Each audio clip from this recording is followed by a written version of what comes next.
So I have these ps5 that doesn't power on. It's completely dead. So I'm checking it around and I see that the south bridge IC is shorted.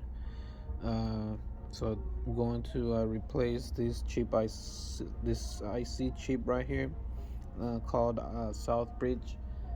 And so I have the new one here.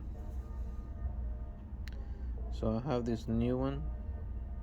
Well, it's not new, but the replacement. So just make sure that the numbers match. So it's CD 961GG, CXG 961GG. All right, so let's get to it. Okay, so this IC Southbridge chip is on solder, so it's time to install the new one. All right, so the area is prep and ready for the new chip. All right, let's get it.